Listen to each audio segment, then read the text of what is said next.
Hello, everyone. Hey, how's everyone doing? I see we already have people in the chat here. Let me know if you can see and hear me. Hey, Michael, Joanne, Lucy, Laurie, Donna, Nicole, Judy, Virginia, Nancy, Marie, Linnea, Annie, Cynthia. Good to see each one of you on here today. Exciting. Awesome. Hey, we got a good group in here already, so that's pretty cool. Fantastic.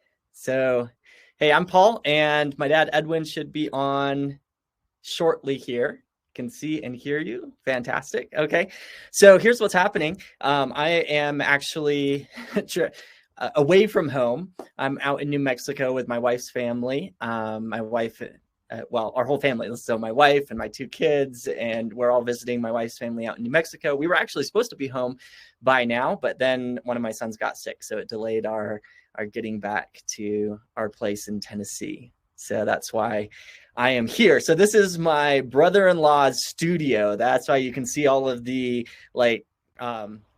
padding around the back of the room and stuff, because he does sound recording and music and stuff like that. So that's where I am here.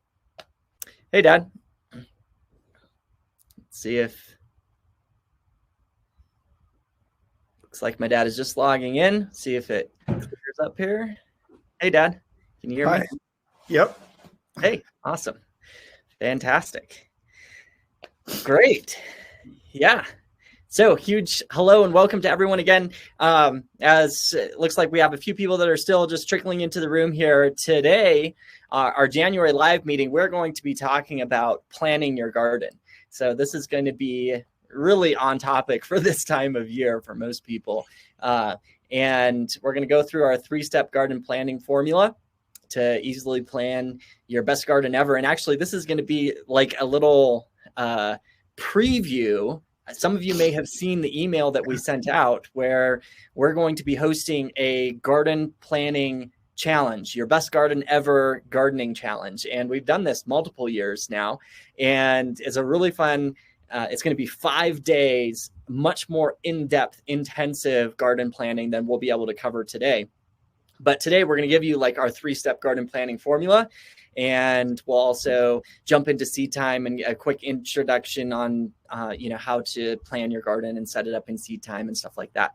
So we'll do as much as we can today. And plus at the end, we're going to open up for question and answers. So if there is anyone on here who is new, who has never been on a live meeting with us, here's a quick a huge shout out to you. welcome to our elite community. Welcome. Yeah. And here's just a quick little overview of how this works. We usually show, we actually like to highlight some of you guys at the beginning. Then we show a little update from our garden, what's happening in our garden. And today it's going to be from Dad, because I'm not home to show you our garden, but we'll see his garden. And then after that, we do the training session, which is what today is going to be on planning your garden. And then we open up for question and answers at the end. So you can enter a question into the chat at any time. Just make sure to mark it as a question. It makes it a lot easier for us. It goes into the little question and answer tab. You'll see there's like a chat and question and answer section. And we'll be covering those questions at the end. Sometimes we might touch on one here and there as we go through, but we'll make sure to cover them at the end. All right. Anything, Dad, that you think we should add before we jump in? No, I don't have anything special. Okay, I'm going to just highlight a couple of you real quick. So a quick little shout out to Renee. Renee, I don't know if you're on here right now. My computer just froze, but this is in our Facebook group. And Renee got 2 feet of snow in Holland, New York. So anyways, I suppose she's not actually like showing off her garden in these pictures, but it's pretty cool that we have people in our community that get a ton of snow because where we are, we don't get a ton of snow. And we thought 2 inches was epic. What's that? I said, we thought 2 inches was epic. Yeah. Yeah.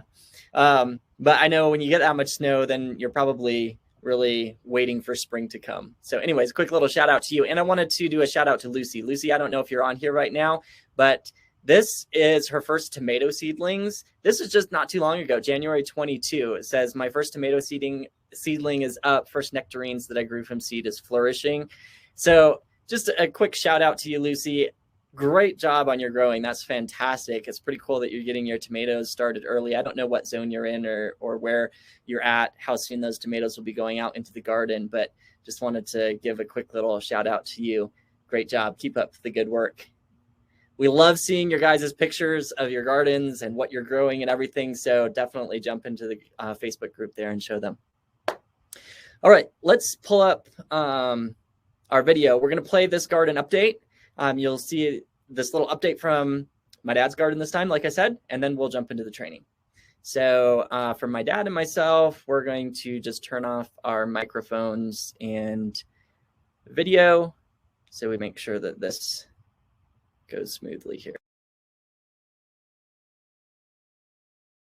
Hello, it's January 29, 2022, and I'm Edwin with another update on our winter garden. So it's a beautiful day today. Temperatures are in the low 50s, but in the past month we've gone through what we would consider real winter for our 7A Middle Tennessee location. We've had two 2-inch snowfalls and a lot of highs below freezing and cold down into the low teens. The first snow that we had collapsed a number of my 1/2-inch electric conduit, PVC conduit hoops. You can see them broken here. And so I replaced them with 3/4-inch hoops, and the next day we got 2 more inches. And the 3/4-inch hoops stood up a lot better than the 1/2-inch hoops. So I think I'll work on replacing the rest of them eventually. You can see our cover crop is flourishing. This is a mix of grains and brassicas with some peas and vetch. The peas and vetch you can hardly see coming up, but they're in there. And the brassicas, we had a cover crop mix, and then we took a lot of old seed and just threw it in as well. And I think that old seed actually did pretty good. So that made up a lot of our brassicas in there. In this bed, I've got the cover crop down the center, and then I've got shallots on each side. At the top end here, on the right-hand side in this section are some yellow potato onions. They're just starting to come up. They haven't done a whole lot yet.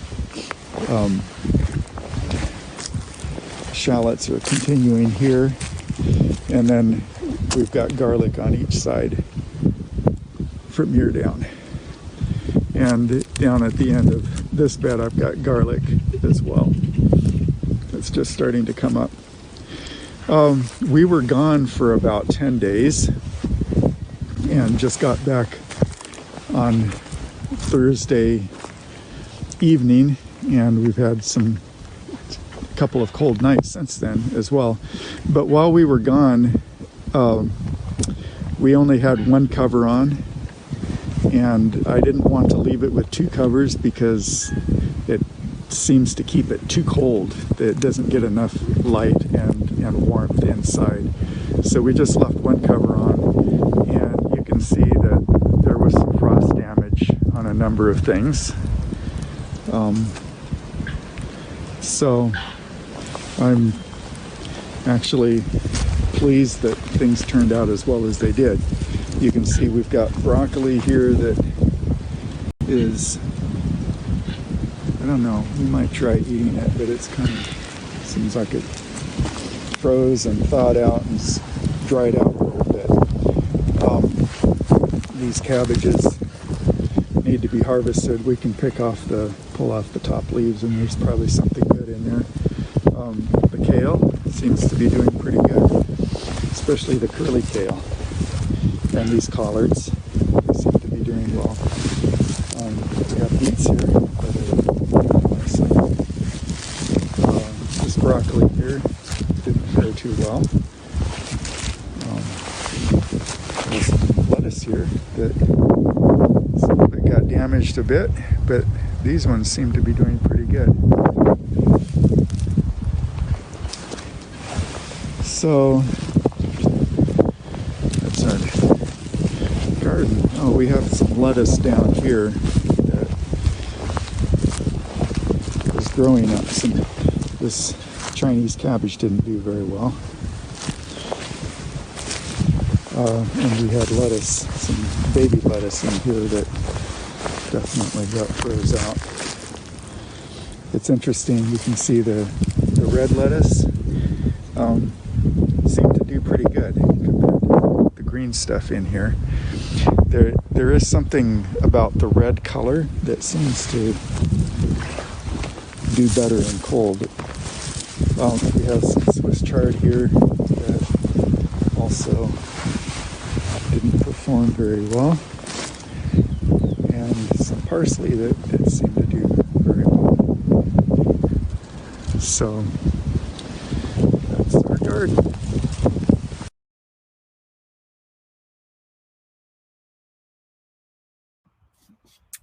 All right. Awesome. So, quick update from our garden. So we were gone to an agriculture conference and didn't know how to manage our garden while we were gone. So that's why we've took some hits from the cold there. But yeah, but I mean, that's still looking pretty good, Dad, for the middle of January. You got quite a bit of stuff that you could harvest off of there. Yes, we do. That's awesome. I'm looking forward to seeing how our garden. Bad cabbages, but there are a number of good ones. I guess I didn't take in there very well. But I'm looking forward to seeing how our garden has fared while we've been gone. It's hard when you're gone traveling to take care of a garden. All right. But it's a blessing when you have family. Like, I think, so Dad and Mom have been taking care of our garden, then they went traveling. So then I think my sister was taking care of it. But we'll see what it looks like when we get back. All right. Very good. Okay, so let's jump into our training today. I'm going to pull up our slides, and today we are talking about planning your garden. And this is taken from, we had a multi-session class that we did on planning your garden and at a conference. Anyways, the first session here was on planning your garden, and this is basically walking through our 3-step gardening formula. So we're going to go ahead and just repurpose these slides here for you guys. And actually, I think these slides were taken originally from our Your Best Garden Ever challenge, like pieced together. So anyways, if any of you, like I said earlier, we're going to be moving, or I'll just say it now. Maybe I didn't say it earlier. We're going to be moving pretty quickly through this. So you may not catch everything, but remember that you are welcome to join our more in-depth garden planning challenge coming up the beginning of February. It's February 6th through 10, and check your email for an invitation for that. And it's completely free. We're just going to really dive down and hold your hand through the process of planning your garden through these 3 stages, but in much more depth than we can cover in the amount of time that we have today. So today, what we're going to do is we're going to talk about part 1, which is what to grow. That's choosing what to grow in your garden. Part 2 is where to grow it, mapping it all out. And part 3 is when to grow it. And that is creating your planting calendar. We've got some cool updates that we'll show you from Seed Time. So, and you all have access to Seed Time because you're members. So that's even more exciting, right? And so let's go ahead and jump in with part 1. choosing what to grow. And this is going to be giving you some tips of how to choose what to grow. And it may seem like a very basic task, choosing what to grow, but it really is the foundation for planning your garden, right? So number one is you want to make a list of what you would like to grow. And I'm going to post here. Let me see. Where is it? Offers.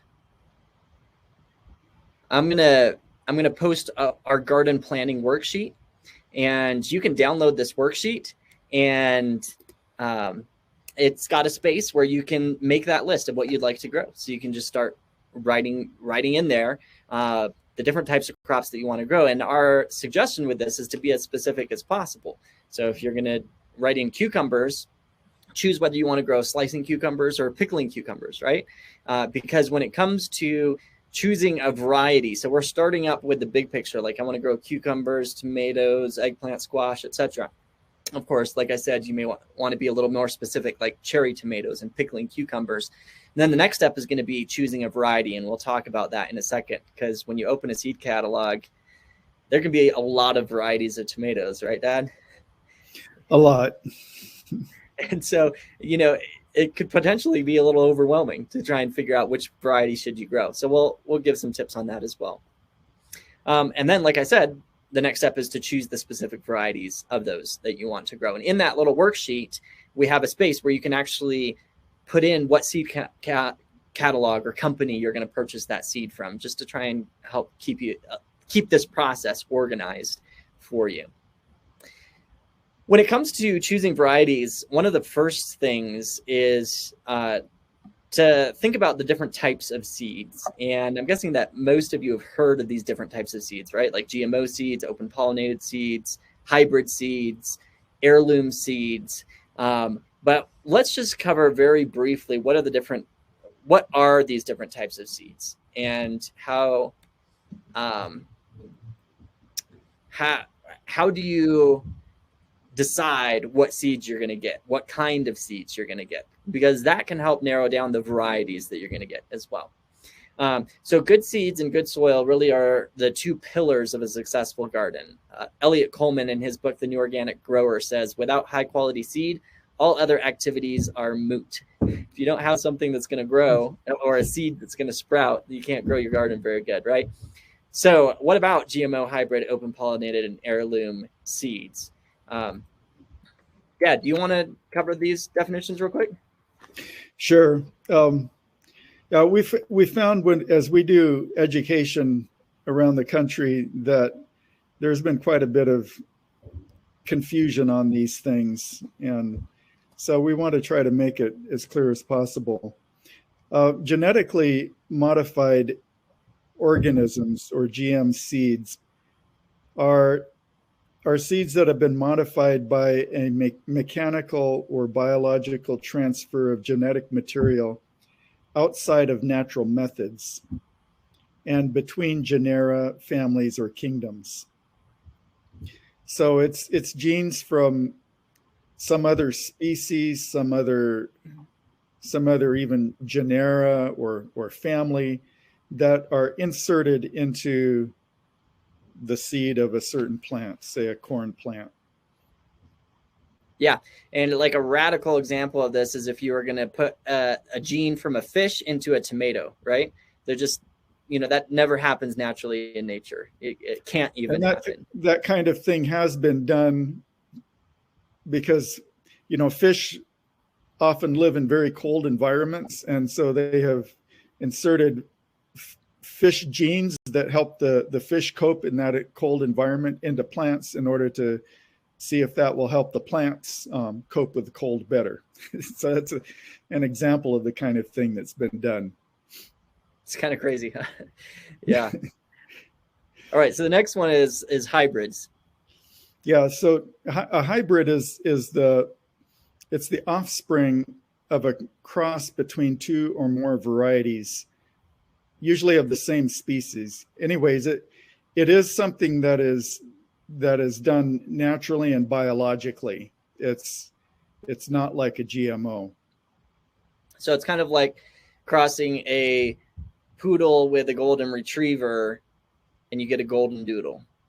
Exactly. Yes. Except in the plant world. Yeah. And so it is something that can actually happen in nature. And it does happen sometimes. The issue with, you might hear some people talk down about hybrids. They don't want to grow hybrids. The issue with hybrid plants is that you can't save the seeds. The seeds aren't something good for you to save, because they will not produce true to the parent type. They'll produce well, they won't be the fruit that you get on that plant. They will revert to something more like one of the two parents on either side. And you may get something like the one that you harvested, but it's not going to be for sure. It's like that golden doodle example. If you breed two golden doodles together, they don't all produce gold. Like, some of the puppies will look more like golden retrievers and some will look more like poodles. Right. And so you in order to get the golden doodle, you have to have very specific characteristics that you're looking for. And so you save the few puppies that have those characteristics, and you get rid of the rest, and hopefully give them away. You're not going to use them for breeding purposes. You just Right. save the few that have the characteristics you want. And so that is how new varieties are made all the time. Once you do that first generation, the hybrid generation is called the F1 generation. Then when you take two hybrids and breed them together, then the next generation is the F2. And by the time you get to F7 or 8, you'll usually have something that is breeding fairly true. There'll still be a few outliers, but it'll be, for the most part, breeding true. And then you have a new open pollinated variety. And so that's the next one. Open pollinated is a non-hybrid variety that can produce itself in kind. And then heirlooms are always open pollinated. An heirloom, the only difference between an heirloom and a pollinated is that an heirloom is an old variety that's been passed down from generation to generation. So it's just been around. All heirlooms are open pollinated. Not all open pollinated are heirloom, because there are new open pollinated varieties being bred using traditional breeding techniques all the time. Yeah. All right. So GMO seeds have some serious health environmental concerns that continue to mount with them. So we definitely don't suggest using GMO seeds. The good news is that you can't just readily go and buy GMO seeds off the counter, because these companies have patents on these seeds. You have to have a contract to purchase and use them, et cetera, et cetera. But that being said, we always encourage working with seed companies that promise not to sell GMO seeds, and that, as far as I know, do their best to make sure that their crops are not cross-pollinated with GMO seeds as well. Hybrid seeds are not evil. Some people mix up hybrids and GMOs. We're all hybrids in a sense, right? Hybrid seeds can have some added vigor, uniformity, and disease resistance, but they will not reproduce true to type. So if you're wanting to save your seeds and use them for the next year, that's something to consider when it comes to choosing whether you're going to purchase a hybrid seed or an open pollinated or an heirloom. This is kind of interesting, and Dad, you know more about this than I do, but there's evidence that nutritional content may be superior in open pollinated varieties. Yeah. I think there is some evidence that nutritional content may be superior. There may be some other superiorities in heirloom varieties in particular, because they've been around for a long time. Yeah. And one thing that is of particular interest to me is we're learning more and more about the bacteria and fungi that live actually inside the plants, that come into the plant from the soil. And those bacteria and fungi play a significant role in adapting the plant to that particular place, and in giving it the resistance that it needs to other diseases and things that might be endemic there.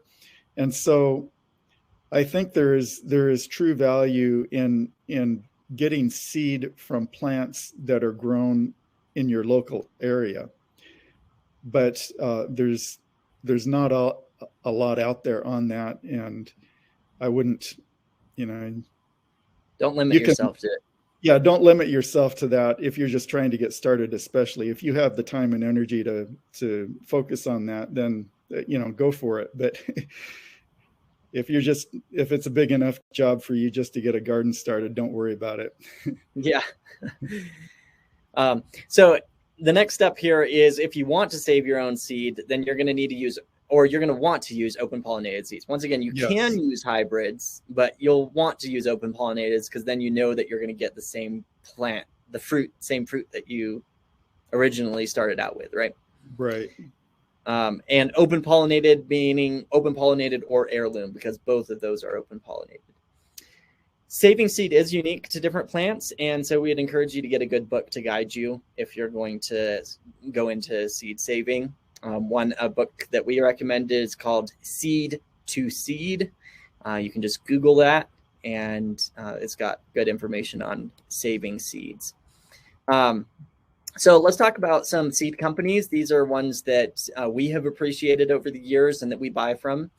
Johnny Selected Seeds is in Maine, and we're giving the location of where they're at in case you want to kind of shop at more, seed companies that are closer to you. High Mowing Seeds is in Vermont. A neat thing about them is all of their seeds are organic. It's High Mowing Organic Seeds. Baker's Creek Heirloom Seeds is in Missouri, and a cool thing about them is all of their seeds are heirlooms. So you can see some of these seed companies kind of specialize in certain areas. Southern Exposure is in Virginia. Territorial Seeds is in Oregon. Peaceful Valley is in California, and that's the last one there. Yeah, and Peaceful Valley, I believe all of their seeds are organic as well. All right, so feel free to write these down. Otherwise, we do have these available in the members area as well for you to check out. But these are some seed companies that are just go-to ones. If you're going to look at other seed companies beyond those, we'd encourage looking for what's called the Safe Seed Pledge. And I'm not going to read it here just for time's sake, but it's basically saying we're not going to sell or use genetically modified seeds. All right. Paul? Yeah. I'd like to recommend a couple of other books on seed saving. Okay. There's one called The Seed Garden, The Art and Practice of Seed Saving. And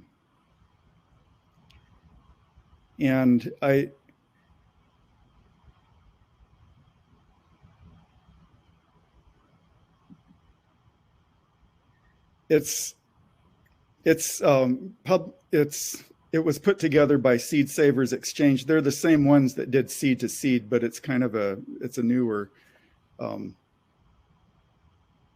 updated thing that I think is a little more comprehensive even. Oh, awesome. Yeah. All right. The Seed Garden. Very cool. Yeah. Yeah. So check that one out. Did you have another one too, or just that one? Well, there's another one it's also a newer book called Saving Seeds. Okay. Yeah, it seems like a good one as well. Great. Yeah, awesome. So go check those out if you're interested in saving your own seeds. All right, so let's next talk about choosing seed varieties, because that's kind of the next step, right? You've got the crops that you want to grow. Now you got to pick the specific variety. And like we said earlier, you open a seed catalog, there may be 100 varieties of tomatoes. How are you going to choose the one that you want to grow? So here's just a few tips that helps narrow it down. Number one is, do you want to save seeds? If you do, then you're going to want to choose heirloom or open pollinated, and that's going to immediately narrow down your selection of seeds that you're going to want to purchase for your garden, the varieties that you're going to want to purchase. We encourage you to pick a seed company or two. You know, if you're looking at all 5 or 7 or 6 or whatever they are, then it's just going to be that many more varieties to try and pick out of, right? So we would encourage you to pick 1 or 2 seed companies, especially when you're just starting out. You know, as you have more experience, if you're an advanced gardener, etc., you know, go for it.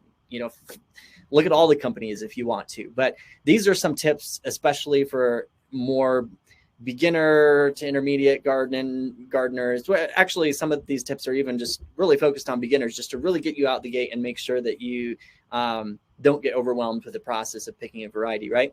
So just pick 1 or 2 seed companies. You can pick them from the list that we just gave you there, and maybe the ones that are closest to you, right? Each of those seed companies are good ones. Then order a catalog or look online. I think all of those companies have online catalogs where you can see their seeds online. Another tip that you can do is you could ask local farmers. If you go to a farmer's market or know where you can connect with local farmers in your area, you can ask them, what varieties do you grow and what has done the best in our area here? Because each area is specific, right? Not every area is the same. And so being able to talk to someone who's an experienced grower in your area is probably one of the most invaluable tips. Because they're going to be able to tell you, hey, you know, this such and such variety really worked good for us. And then you could just go and use that one. Another thing that you can do is watch reviews. Some of the seed companies have a place where I know Baker's Creek has a place where users can leave reviews on the seeds, and you can read through the reviews and see which ones are getting the highest star ratings, right? And that can be helpful for picking out a variety. Or you can use some of our favorites, and we'll show you in Seed Time where you can see some of our favorites that we have grown and liked growing. All right. So let's move on to number 2. We got to move quickly here to be able to get through this session. Planting your garden covers quite a bit. And so anyways, we'll try and get through as much as we can here in this session. So part 2, part 1 is choosing what to grow, right? This is our 3-step planning formula. So choose what you're going to grow. Step 2 is choosing where you're going to grow it, actually mapping it out in your garden space. So here's a couple tips for your garden area. Some of you may already have your garden set up and you know where it's going to go. Some of you may be actually looking at trying to figure out where you're going to put your garden. So if you're looking at where you're going to put your garden, you're going to want to look for areas that get the most sun. Most crops do best with 6 to 8 hours of full sun. South-facing slopes, if you're up here in the northern hemisphere, as they're going to stay warmer in the winter, early spring and fall, actually, right? It's just going to be warmer all around. In hot zones like southern Florida or southern California, southern Texas, you know, all of the southern areas, you may want to look for cool microclimates because you actually may be living in a place where it stays warm all year round. And you might want to actually look for a cool, like a north-facing side of your house or a slope, especially if you're going to be wanting to grow some of the cool weather crops. And actually in some of those places, those cooler areas will extend your season more because like in southern Florida, the middle of the summer is like the off time because it just gets so hot and plants aren't producing fruit anymore, etc. There are some crops that do well in the shade or do better in the shade. All of these do well with, 6 to 8 hours of sun. In fact, that's probably ideal. But there are those that do better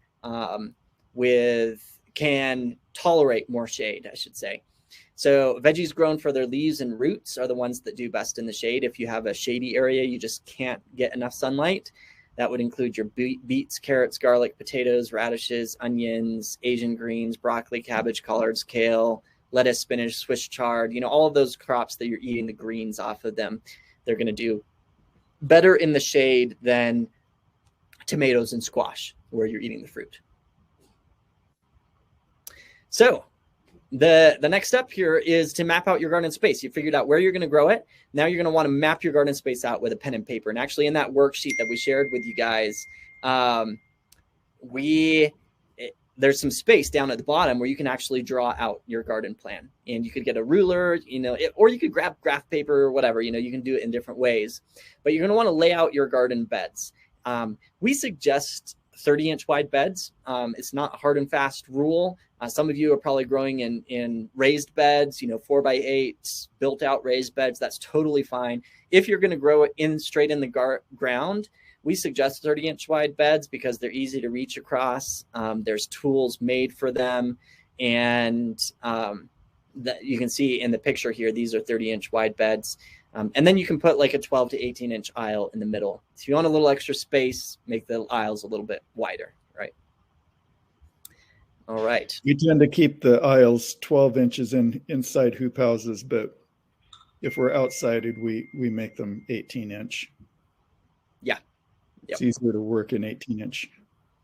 Yeah, 12 is pretty small. It's not a lot of space in there, but it's a way to maximize your growing area. If you have, like, hoop house space is precious because you paid a lot for this hoop house or this greenhouse, right? So here's an example. This is what we call our plug and play garden plan. And I believe you all have, most, if not all of you, have access to this inside the members area. And this is a simple garden plan divided into 4 beds. And you can see there's a 1-foot pathway, 30-inch wide beds, and split up the different crops. And we're going to share with you very briefly a simple crop rotation plan, because when you're planning your garden, it's good to have in mind a crop rotation plan and to build it into your garden plan. But I guess the first question is, why would you rotate your crops? Do you want to hit on that, Dad? Okay. Plants, as they photosynthesize, they produce some carbohydrate exudates that are expressed out the root. And those root exudates really drive they feed the life in the soil, the bacteria and the fungi. And each plant has its own signature exudates. Those bacteria and fungi that are in the soil are the means by which the plant gets the nutrients it needs. So they get the nutrients from the soil and then transfer them to the plants. So we have these 2 systems going on: that exudates from the roots, supporting the biological life in the soil, and that biological life supporting the plant by bringing the nutrients to the plant. Now, every plant is going to have, each variety of plant is going to have its own signature exudate, which will be supporting its own signature biome of bacteria and fungi. And each variety is going to have its own signature needs as far as nutrients go. Some plants need more of a particular nutrient than other plants. And so if you only grow the same crop year after year, your soil will become imbalanced because of that, signature exudate and the signature biome of that plant, the bacteria and fungi, and the nutrients that are taken up by that plant. It's just the same thing over and over again. It's the same as your body. Your body needs a variety of fruits and vegetables.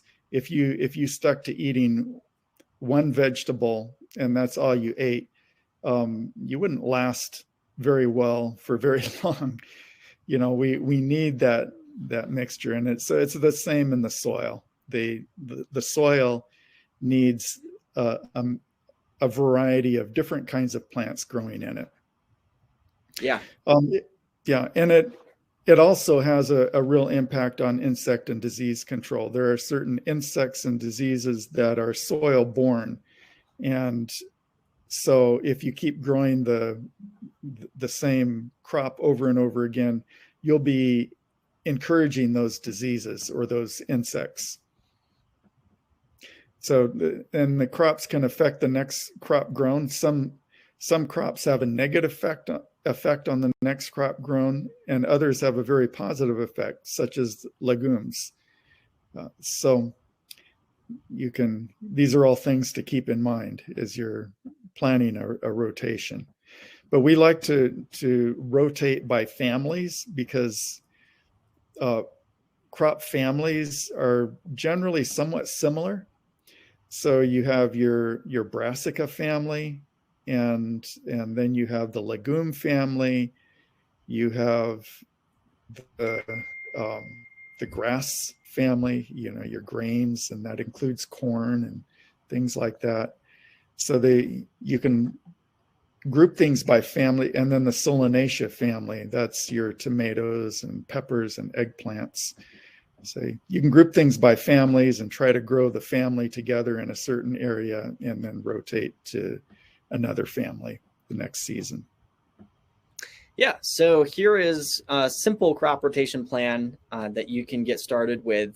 Crop rotation plans can get pretty complex if you're going in large areas and farm scales and stuff like that. But this is something simple that you can start out with. This is what is called a 4-year basic crop rotation, and it divides your crops up into what we call legumes, roots, fruits and grains, and leaves and flowers here. You can see down at the bottom are the families that Dad was just talking about there. So in the legume section, so this is just going to be the legume family.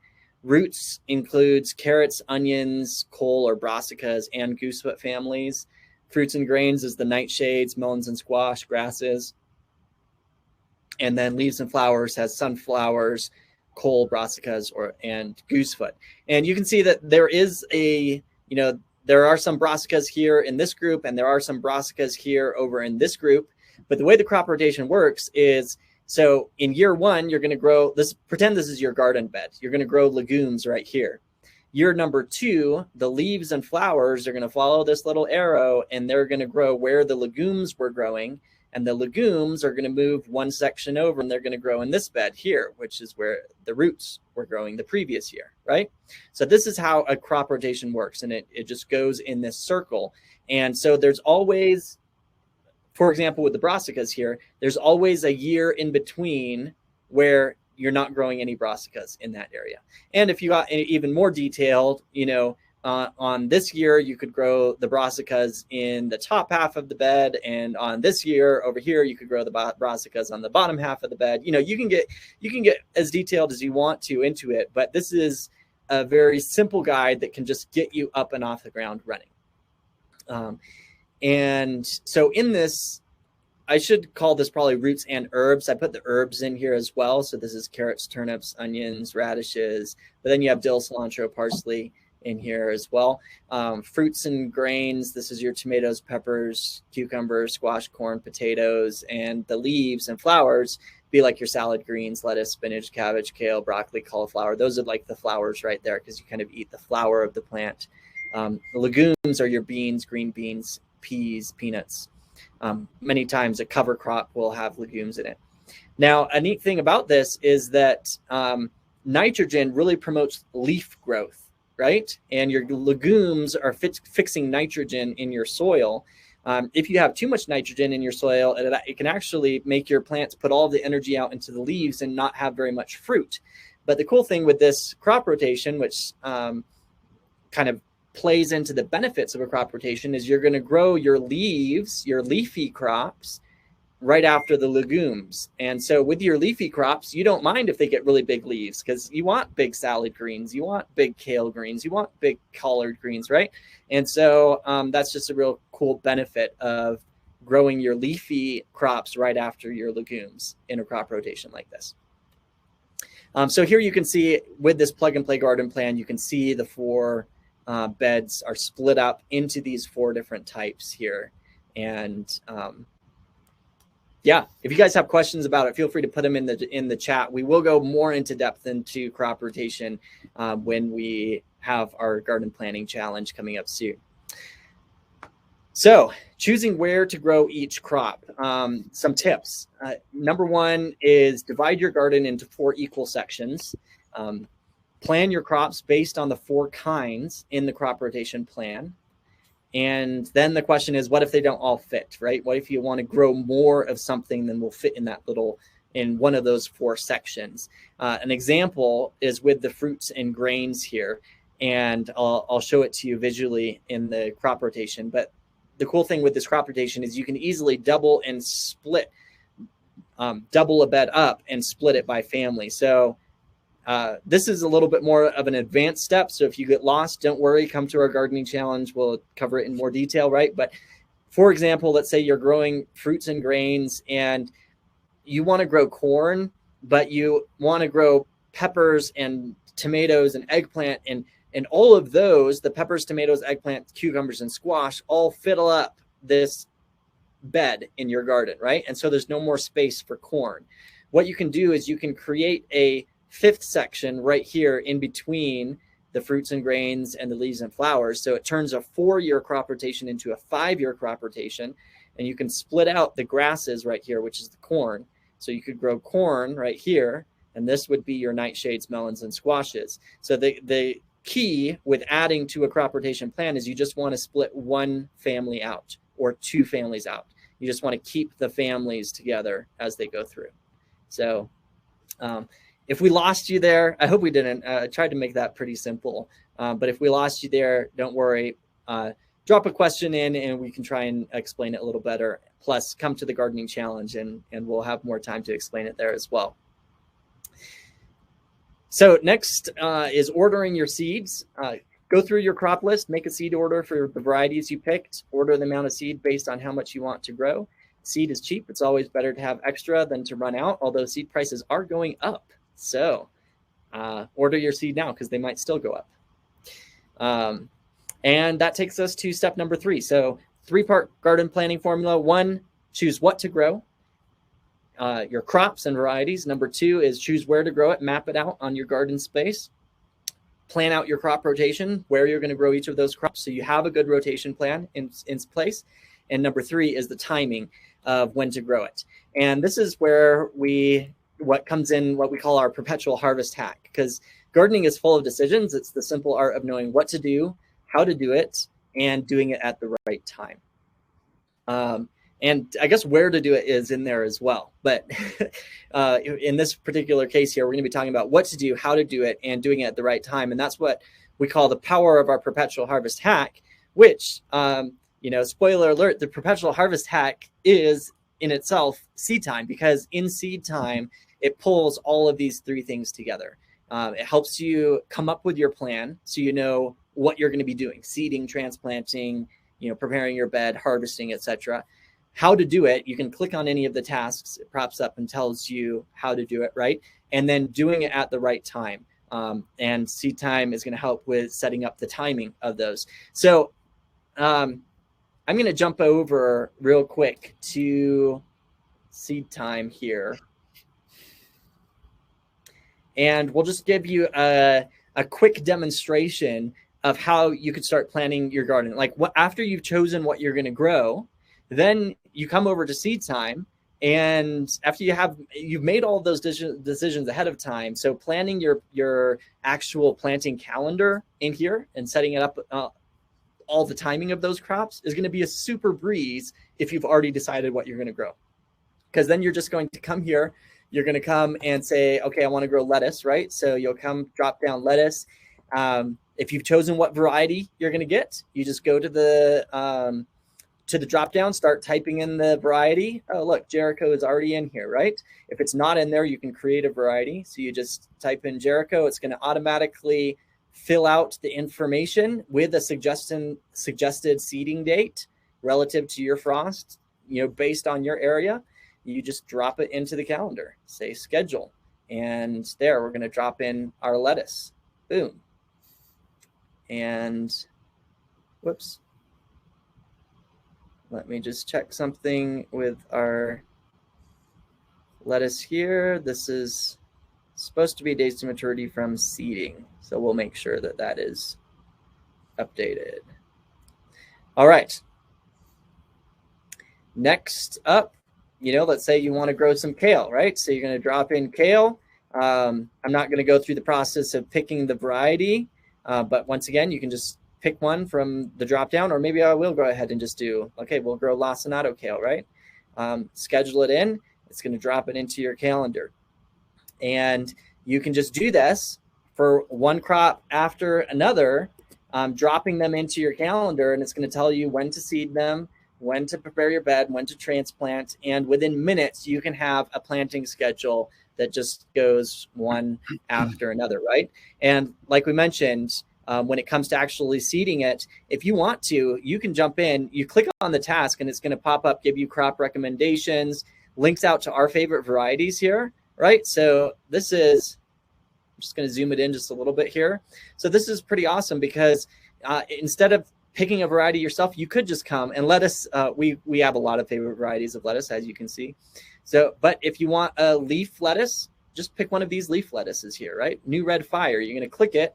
It's going to come over, and this particular one's from High Mowing. You can add it to your cart, and boom, there you have your lettuce that you want to grow. And you could do the same thing for kale. Under the seeding kale task, you pick it up. Look, these are some of our favorite varieties. You just click them. You could go order them, make it super simple. But then there's more information on what to do and how to do it in there as well. One super cool thing that we have just implemented right now, and I'm just going to switch to a timeline view here. And that is that if you start moving that planting around, let's say I'm moving lettuce down, I didn't seed it, and so I'm seeding it late, you can actually move the entire planting down and get ready to seed it later. But if you move it far enough, what's going to happen is seed time will give you a warning. And so for lettuce here, this is a heat warning because I'm moving it into the summer. It says the harvest of this crop may be compromised if your location has consistent daily high temperatures above 80 degrees Fahrenheit during this harvest window. Consider planting earlier in the spring or later in the summer-fall. So you can click cancel and it'll just leave it where it is. Or if you click OK, it will actually move it to that location, even though it may not be a recommended time for your area. And these warnings are generalized right now based on the crop type, like how cold hardy they are. So there are a few little exceptions here and there, but this will help you stay in a safe zone if you're planting your garden and you want to be moving your crops around. So, I may pull that lettuce back. The same thing happens, by the way, if I move it too early into the season. Looks like my internet is going just a tad slow. It's going to pop up a protection warning. It's going to say, without protection, your crop may be compromised if it's transplanted at this time, right? So you may want to consider protecting your crop or transplanting it at a later date. I'm just going to hit cancel. So this is a really cool feature that we have just launched. And by the way, you can go to settings in seed time and you can turn these crop warnings on or off. So if you're an advanced grower and you just get annoyed by them, you can turn them off. Otherwise, especially for our new growers, we highly encourage leaving those crop warnings on. It's going to help you keep your plantings within a good time frame for growing them for your location. Then once you have your plantings all set up, let's just go to March. You'll be able to come to your task list, and we don't have any tasks right now for this little section, but let's say, okay, in March 15, you're going to come to your task list and it's going to say for this week, what you need to do is prepare your bed for kale and seed your lettuce, right? And then you just go and you can literally just come and check those tasks off as you do them, which is super, super, super, super cool. Coming up in the gardening challenge, and so this is just a plug for the gardening challenge, is we will talk to you about succession planting. In seed time, you can easily add a succession planting to your crop, and it will add a planting of lettuce like 2 weeks after your first planting of lettuce here, right? It's going to drop that into the calendar so you can have like a continual harvest of lettuce down here. And like I said, coming up in the challenge, we're going to go into much more depth of how to set up succession plantings and tie those into your crop rotation plan and your year by year plan, etc. So that is pretty cool, and that would be something that we'd highly encourage you to come attend and join the gardening challenge for. And then one other thing that some of you may or may not have seen recently, I'm just going to switch to a garden plan. These are just example garden plans here, but I'm going to switch to one that has a whole bunch of crops in it already. And one other thing that we've just more recently added, I think since our last live update, is that you can now in the journal, when you make a journal entry, I'm just going to make a new one here, and I'm going to say carrot harvest, right? So harvesting winter carrots today. And by the way, we harvest winter carrots even at the end of January. So that's kind of cool. But right now, we've created a way that you can actually link that journal entry to a specific planting that you have in your garden set up. So you can just start typing in carrots, and you can choose which planting of carrots you're harvesting. Let's just say that I'm harvesting carrot planting number 3. It's going to tie this journal entry to that planting of carrots.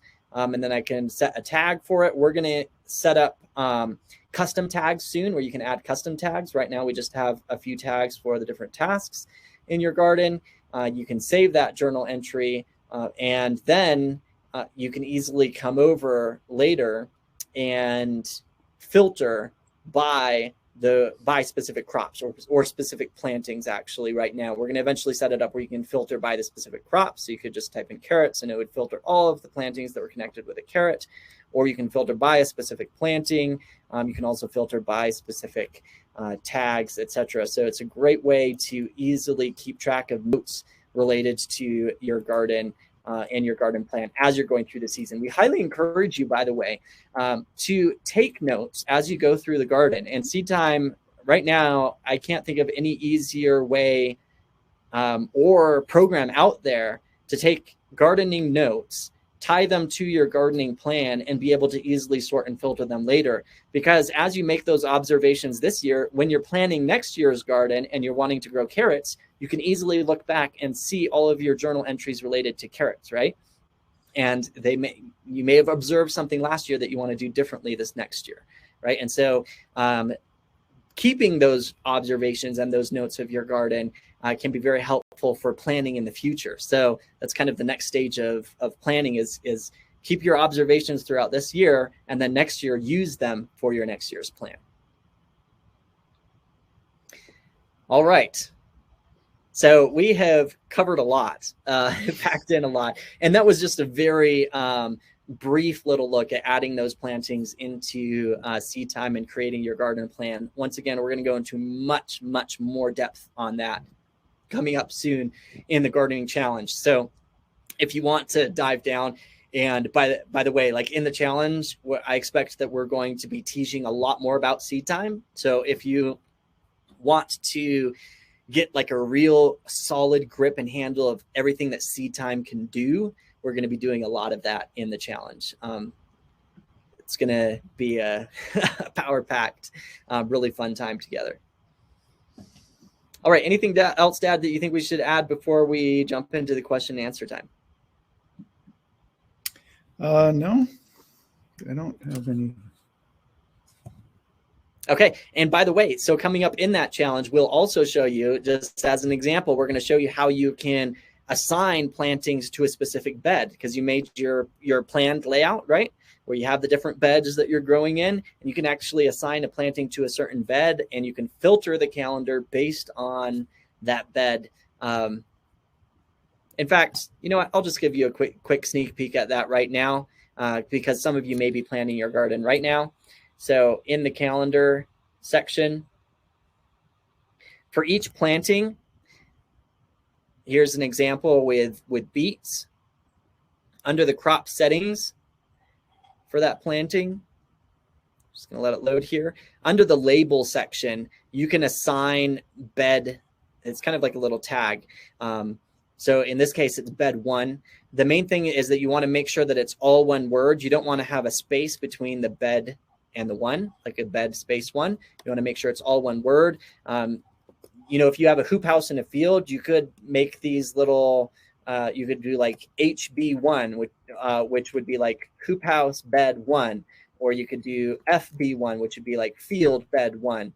Anyways, once you create that little system of assigning your different beds, then you can come up into this little search box in the top left for my crops, and you can type in bed 1, and it's going to filter down and only show you the plantings for that specific bed, which is pretty cool. Like if you come over to the timeline view, which in this view, you know, once you have a lot of crops that you're growing, it can kind of fill up, right?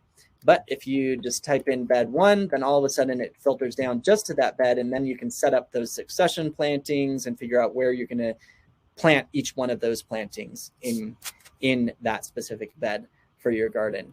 So that's just a quick little tip. Once again, we'll go into more depth in it in the challenge. So definitely come join the challenge there. All right.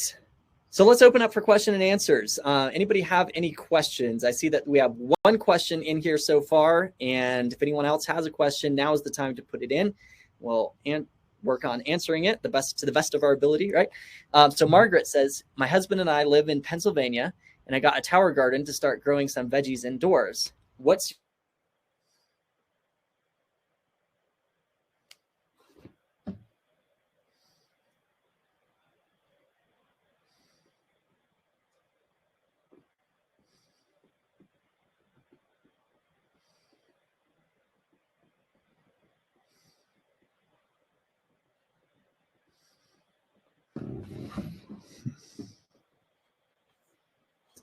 has a container space. We got maybe this one that you all have, I don't know. It was the Garden Tower project, and it has like this center area where you can put your compost, and then you put worms in it, and you have worms that come in and out, and they'll compost your compost in the middle and bring the nutrients back out into your tower garden area. And when you water it, it filters down through the worm castings and the compost and everything, and it comes out the bottom into this tray that acts like a compost tea, which you can then take out and water your garden with the compost tea. So it's a really neat kind of integrated system that is kind of mimicking nature as best you can within a container setup. And so I really think that's really awesome and really cool. If you are growing in a tower garden, I know Margaret here is, from what I understand, you already have a tower garden. So, you know, I don't know what one that you purchased, but if anyone else is purchasing one, I would highly suggest getting one that has that system set up within it. Otherwise, yeah, it can be a very beneficial way to grow a good amount of food in a very small space. I think my main concern for using it indoors would be making sure that you get enough light. Oh yes, yeah, because she did mention indoors, right? Yeah. Because it's, you know, when you're growing in trays on shelves, you can make sure you have enough light close to the plants. But on the tower garden, it'll be a little bit of a challenge, I think. Yep, absolutely. Yeah, that's definitely something to consider. All right, question here from Michael. What do you do with your cover crop, i.e. till it, under, compost it, etc.? Probably some of all the above. But we're actually moving more and more towards no-till. And so it's been a while since we've tilled in a cover crop. We're preferring to cut it and either leave it as a mulch on the surface of the bed or compost it. And composting is what we're mainly doing, actually. We cut it and compost it and then put it back on as a composted mulch. Yeah. if you do that, did you mention, Dad, about like putting a tarp down to kill it off, or? No. But when you cut it, chances are that you're not going to be killing the plants by cutting them, especially if you have grains. Grains or grasses, and we cut our grass all the time and it keeps growing. So you may want to cover it with either a black tarp for 2 or 3 weeks to kill it by keeping light from it. Or if you're careful, you can use a clear plastic, cover it with clear plastic for a day or two. You don't want it to get, and you're killing it with heat that way. You don't want it to get too hot because you don't want to kill the biology in your soil, but you do want it to get hot enough to kill the plant. Yeah. All right. Great question, Michael. Okay. Next, I'll just follow up with Margaret here. She says that the system they got has huge lights on them. So yeah, that's awesome. Okay, that's great. That's going to be. And yes, Margaret, we will be this webinar is recorded and it will be posted online. In fact, in the last email that we sent out with the link to join here, we have a link to where we post all of the recordings, and it goes years back now, like 5, maybe even 6 years. There's a lot of recordings in there, so you can jump in and watch the recording there.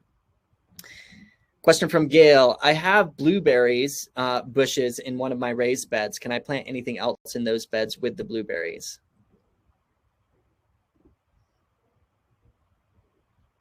Yes. Well, it depends on how close and thick your blueberries are. The main thing is you want to be able to have some space, especially for light, if you have other plants around them. But because of the benefits of having multiple species together, and as I talked about it as the reason for rotation, another way to kind of rotate things is to grow different species together. And so I'm starting to do more and more experimenting with that, as you could see in my garden, actually. So yeah, as long as you're not crowding things too much and you have space for light, yeah, you can try growing other things around them. Just note that blueberries tend to have like more of an acidic soil, right? They do. And the other thing to keep in mind is that they have shallow roots. So you don't want to go digging up the ground around them. You'll want to use a no-till system around those bushes. Blueberries. Yeah. All right. Great question. Kathy, got a question here. This winter, stray cats got into my garden beds and used it for a bathroom. I should have covered it, but didn't. Is it ruined for planting this spring? There are about 10 stray cats that come over. Sorry. So, I'm assuming you're trying to clean the feces out. That would be kind of awkward to grow around it, but I don't think it should disqualify your bed. Yeah. So there are you may want to, we've never actually personally used, like, we've had this come up before, like, can I use my pet, the poop and stuff from my pets in my compost pile, etc. And the short answer is that you don't generally want to do that because they can carry diseases. And I don't have all the details on the specific diseases and stuff. I did just look very briefly online, and there's one place where it says that, composting, it says that composting cat litter is not enough to kill the diseases associated with cat feces. So you do want to be careful. And if I was growing in that space, I might want to go in and try and sift out as much as you can. Usually it's not going to be very deep down what the cats have used. So if you could just come in and try and sift out the top area, that would be beneficial. But otherwise, that's something to consider. And I don't know that we could definitely tell you, like, yes, it's absolutely fine to grow there, or absolutely do not grow there, depending on how you treated it, probably. If I was going to grow there, I think that I would not want to grow root vegetables there. And I probably would not grow things like spinach or lettuce, leafy greens that are down close to the soil. But I would feel more comfortable growing something like corn, that's up and away, or tomatoes. That's kind of how I would think about it. Yeah. And I personally would suggest going in and trying to get as much of the cat litter out from there as possible. Yeah. If you were going to grow there, because there are risks associated with that. And so for even probably our own liability's sake, we want to make sure that you understand those risks before you go in and grow there. And then, some disease pops up and you, that would be absolutely horrible. Right. So please understand those risks, go research it yourself, look into it before you decide to grow there, and make a decision off of that. I'm very sorry, Kathy. That's a real unfortunate situation. Question from Bob here. He says, do the members all have access to your Seed Planner app? How do we gain access to the app? Absolutely. So some of you gained access to our elite membership through the app, right? But some of you have been members, gardening members with us for years before we even created Seed Time. And you all have access to Seed Time. You can shoot us an email, reply to any of our emails, any of the emails that you got. The one that you clicked the link to get to this live meeting, just shoot us a reply and we will get you access to the app. Otherwise, I will post, you can sign in to Seed Time here. app.seedtime.us. And Bob, just a quick way to get in is you just go there. If you've never signed in before, click forgot password and enter your email. It needs to be your account email. So enter your email and you'll receive an email for resetting your password, and then you can get access. Question from Sherry. She says, can you share the difference between using C90 and using Epsom salt in your garden? Would you use both or prefer one over the other? Oh, that's a good question. They are different. C90 is sea salt, which is a mixture of very many micronutrients. Over 90. The reason why it's called 90 is because it's over 90 micronutrients and minerals that are in sea salt naturally. Yeah. And of course, sodium is one of the primary nutrients in there, but it has all these other micronutrients. It's a nice mix. Epsom salt is magnesium, basically. And so if your soil and your plants are needing magnesium, and they do need magnesium, but if your soil is low in it, then Epsom salt is the thing to add. If you're just wanting a general micronutrient boost, then C90 is the thing to add. Yeah. Very good. So it's really not an either or answer. It's more, what is the context of what you need for your garden right now? And I think for the most part, we'd encourage just about everyone to use C90. Yes. Just about every garden can use the extra micronutrients and minerals. It's going to make your food taste better, actually, and it will also be more healthy for you. But when it comes to Epsom salts, you may or may not need more magnesium in your garden soil.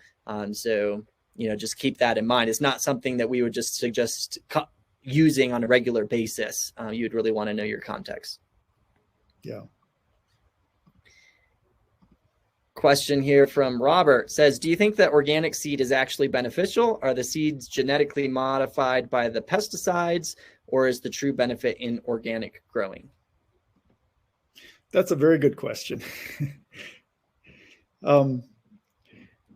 Yeah, I think that the benefit is in the organic growing, because organic seeds are not protected from pests, and plants that are grown organically have to source their nutrients in a natural way. In other words, they need that healthy biological, the healthy biology in the soil, the bacteria and the fungi to be functioning well, for them to be fed well. And so organic seed has been grown in that kind of an environment. And so it's going to be better off than seed grown by plants that were, how do I say, where their nutrition is coming from chemical nutrients rather than via the biology. They don't need to foster the biology then. And so they don't. And so the biology languishes, and the plant gets its nutrition direct from the chemicals. And also the plant doesn't need to activate its immune system, its defenses against pests and diseases, because they are being sprayed with chemicals that keep those pests and diseases away, that kill the pests and diseases, so that the plant is never threatened and it never needs to activate its immune system. And so the idea with organic seed is that it's coming from plants that have had to activate their immune system and have had to use the natural processes for sourcing nutrients, and they might have a bit of an edge over plants that haven't had that.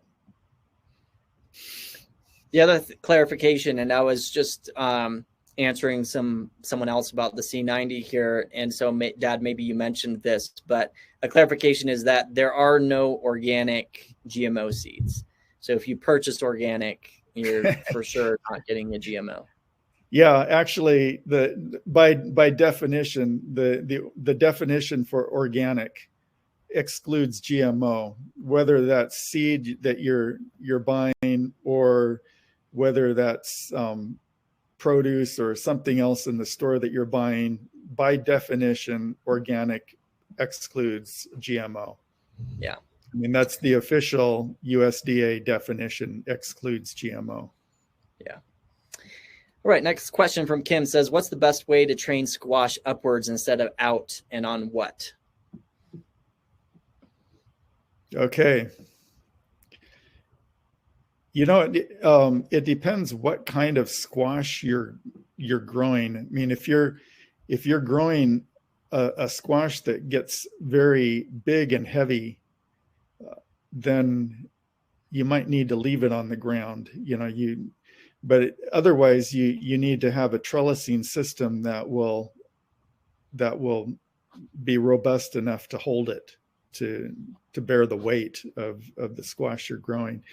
And there are a lot of squashes that are small, and that's not an issue.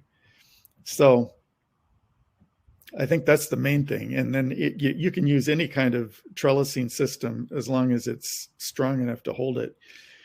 What we have done in our garden, we did it this last year. We set up one bed with a trellis, and we did what's called the Florida stake and weave. So what that is you put in a T-post about every 5 feet in your bed, and then you take twine and wrap it around. You tie it to one T-post and then take it down the line and wrap it around the next one all the way around, and then go down to the next post and wrap around that one, and you just keep going down to the end, and then you come back on the other side, so that you have kind of an envelope between each T-post of string, and then you train your plants, your tomatoes, your peppers, or your squash, or your cucumbers, or your squash up between those, up through the envelope of string that you've made. And that's a very simple and low cost. And we actually did do a Trombosini squash. It produced some, I would say, decent sized squash actually, and supported them. That's great. Yeah. There's actually a video inside the members area on trellising. If you go to like the master classes and look up, I think it's in the growing, in the grow section, because there's ignition, launch, grow, right? And there's a section on trellising where it shows what's called like a stake and weave method. Another thing that a lot of people have been using recently are what they call cattle panels. It's a very heavy metal mesh that would work very well. That would support probably just about any size squash. Yeah, you can like put up T-posts. They make great posts that you can then attach the cattle panel on. Yeah. Excellent question. Keep the panel from falling over. Yep. Then Robert says, next question here. Have you used mushroom mycelium as a root supplement? No, we haven't. We have, in fact, well, I've purchased,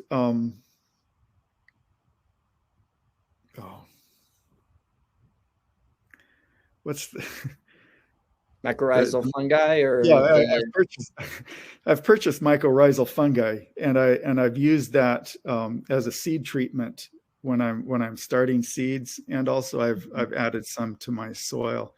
So I have used that. I haven't used mushroom mycelium specifically.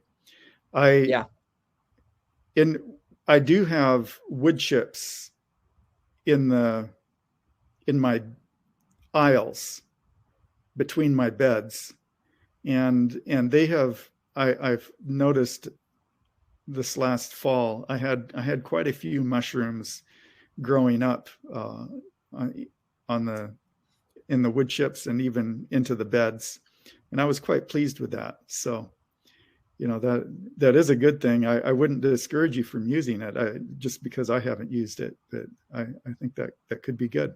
Yeah. Yeah, absolutely. Yeah, I haven't used it either, so we can't speak to it specifically, but yeah, go for it. Next question here from Rick. He says, with sodium in C90, would then salt damage your crop in any way? And that's a very good question, because you do want to be careful about the sodium, the amount of sodium or salt that you add to your garden space. With C90, what you're going to do is you're actually going to use just like, I think it's just a teaspoon of C90 for an entire gallon of water. So it's like a teaspoon of salt for a gallon of water. So you're really adding a very minuscule amount of sodium to your garden once you dilute it that much. But you're adding a lot of nutrients and minerals with it. And it's amazing what it can do to the taste of your crops that you're growing. So, and you don't want to be doing that, for example, on a weekly basis. Yes. Yeah.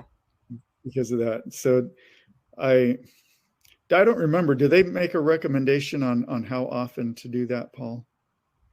Very good question. And I have more experience using it for growing microgreens, which is just like a one cut thing, right? And then you just do it again, and we would use them for watering our microgreens. And that's where I noticed the real taste difference. I have used C90 in our garden, but I haven't used it consistently. And I do not remember a specific recommendation on how often. So that is something that we could look up. Yeah. I mean, I for sure, I would not do it more than monthly. Yeah. And I would lean towards quarterly. Yep. All right. Next question here from Paul says, where do you buy C90? And you can buy it easily online. In fact, one of the easiest places to buy it is from Amazon. I posted a link in the chat. If anyone else wants to buy C90 of an example, you can buy it in like a little 5-pound bag, $30. It doesn't cost that much, and that's going to last you a long time. Just imagine 1 teaspoon at a time per gallon of water, right? It's not, you can use it for quite some time.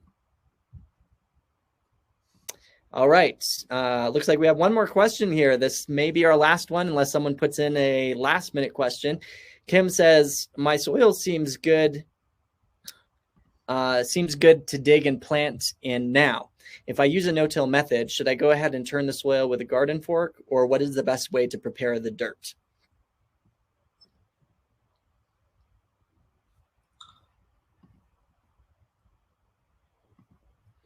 I'm trying to get a picture of, I'm assuming, because Kim, that you're talking about turning the soil. I'm assuming that maybe you have something growing in there now, maybe some weeds or sod or something. I'm not totally clear on that. If it's bare dirt, then you don't need to turn it. So, but turning the soil is one of the best way. And if you turn the soil with a fork, you're tilling. You don't have to use a tiller in order to till. But turning the soil is one of the easiest and fastest ways to begin a no-till garden. You'll kind of prepare your soil initially in a very traditional method. And then you would, from then on, you would use no-till practices. And I don't think we have time to go into all of that now. Maybe we could do a webinar on that later, Paul. Yeah. But you could always, and I guess maybe you said this, Dad, I was a little distracted here again, but you can always just like loosen the soil and then do no-till. Right. I was saying that probably the best way to start no-till is to use traditional bed preparation practices. Yeah. And by the way, Kim, Kim says that she did no-till garden last year and it was her first year. Okay. So yeah, you're already on the process. So if you've done no-till for a year, you don't necessarily need to go in and loosen up the soil. You could just continue your no-till. Yeah. So then I would recommend just doing what I had mentioned earlier about the cover crop. You can either just cut off any vegetation you have growing in your bed now and compost that, and then cover it with either a black tarp for 2 or 3 weeks or a clear tarp for 1 or 2 days. But the clear tarp, I should be specific on that. The clear tarp is not going to work unless you have temperatures up around 70 degrees. So it's not going to work for the time being if you're in the northern hemisphere. You'll have to wait for it to get warmer for that to work. But the black plastic, if you put that on now, you might need to leave it on for a month or so, because things are growing slowly, and so you need more time to kill whatever's underneath there. But anyways, that will prepare your bed. Then you can easily transplant into it. Or if you're wanting to direct seed, you'll have to clear away anything that's on the very surface. You don't want to dig deep, just kind of cut off any plants or anything right on the surface, and then you can direct seed into that. All right. Very good. Paul? Yeah. Jenny, back in the comments, she had a question near the beginning. she said, say some of your garden had dahlia plants. Are the exudates from the dahlias harm the edible crops?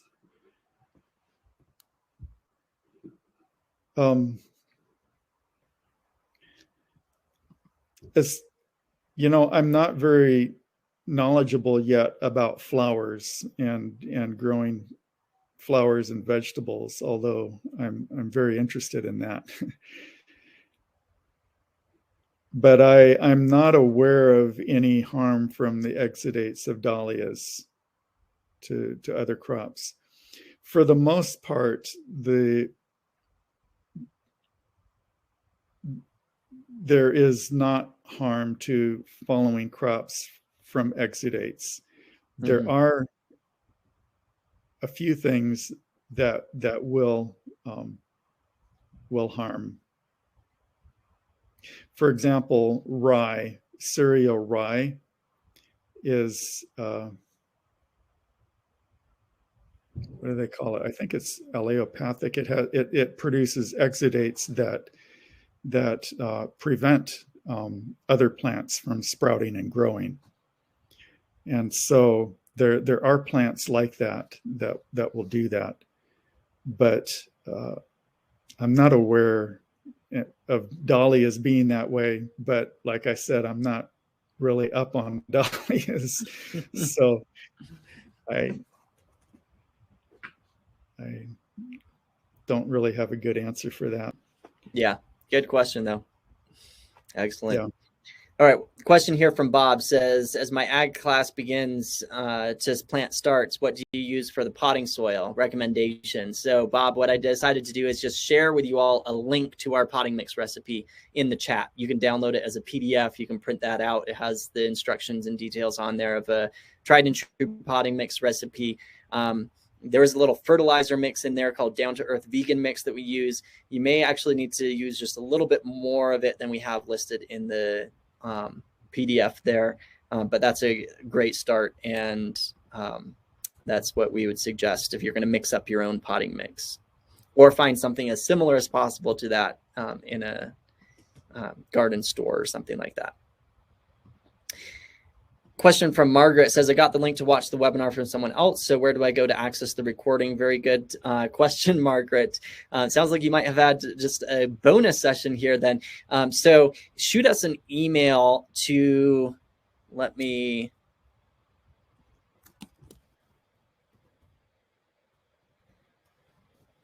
us an email to support@seedtime.us. And we'll give you all the details of our elite membership and what all is included with that. And that's basically how you would get access to the recordings as well. So very great question, Margaret, and we're glad that you joined us today. But go ahead and shoot us that email and we'll give you all the details. All right, Nicole says, thanks for the potting mix soil recipe. About how much of an area will this cover?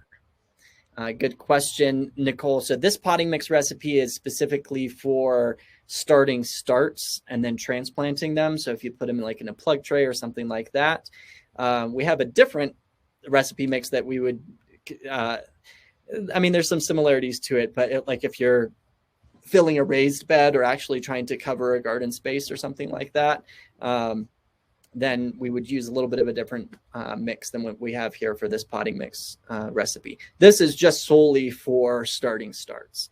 So whether you're putting them in plug trays or making soil blocks and then starting those out and then transplanting those out, and depending on the crop, then this crop spacing, etc., is going to define how much potting mix you need for how many plants that you're going to grow. I hope that helps answer question, Nicole. Just wanted to clarify that for you. All right. Paul says, we missed the place to get the download the potting mix. Paul,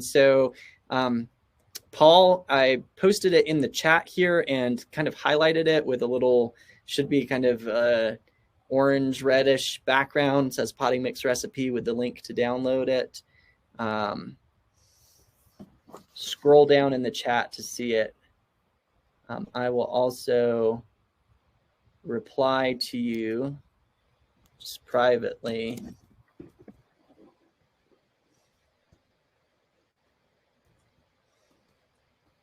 All right. Very good. And if any of you, like, for some reason can't find the links or can't see them or whatever, just send us an email, reply to any of our emails, and we will be happy to help you out and get those resources. All right, very good. It looks like that is the end of our question queue. So congrats. Thanks for joining us. Yeah, so I think that, Dad, is there anything else that you think we should add before we wrap it up?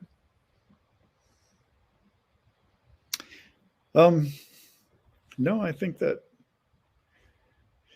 covers it from my end. All right, excellent. So there you have a quick overview of our 3-step planning formula, we call it. Choose what to grow, where you're going to grow it, and when you're going to grow it. Set up your garden plan. And then once you have that set up, especially with seed time, then you're going to have a checklist of what to do each week through your garden season. It's going to make it a lot easier for you to stay on task, be less overwhelmed in your garden, etc.